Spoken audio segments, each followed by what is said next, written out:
আলেপ্পোর পূর্ব দিকে একটি গুরুত্বপূর্ণ সামরিক ঘাটের নিয়ন্ত্রণ নিয়েছে সিরিয়ার বিদ্রোহী জোট। ইদলিবও বিদ্রোহী জোটের পুরোপুরি নিয়ন্ত্রণে।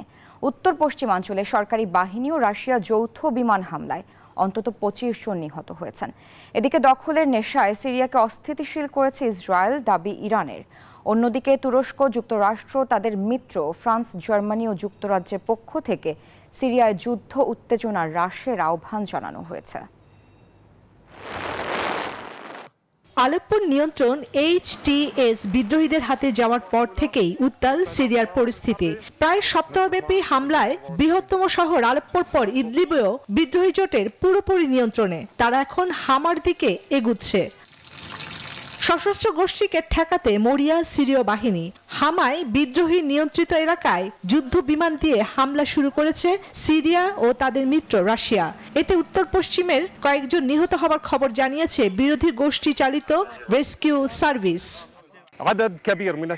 তুর্কি সীমান্তের কাছে বিদ্রোহী গোষ্ঠীর বৃহত্তম শহর ইদলিবের কেন্দ্রে একটি জনাকীর্ণ আবাসিক এলাকায় হামলা হয়েছে।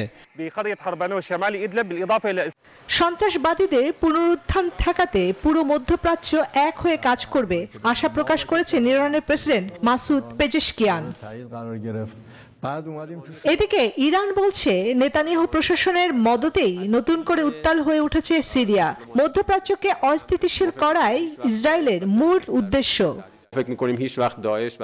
ইসরায়েলি প্রশাসন বরাবরই বিভিন্ন সন্ত্রাসীবাদী গোষ্ঠীকে সমর্থন করে আসছে। পুরো মধ্যপ্রাচ্যের নিরাপত্তার বিঘ্ন সৃষ্টি নেতানিয়াহু প্রশাসনের পুরনো চক্রান্ত।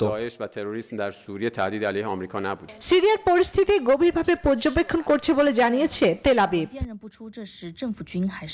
এদিকে আলেপ্পো ও অন্যত্র বেসামরিক মানুষের জীবন ও অবকাঠামো সুরক্ষায় গৃহযুদ্ধের অবসান ঘটাতে রাজনৈতিক প্রক্রিয়া চান জাতিসংঘ, তুরস্ক, যুক্তরাষ্ট্র ও তাদের মিত্র ফ্রান্স, জার্মানি ও যুক্তরাজ্য।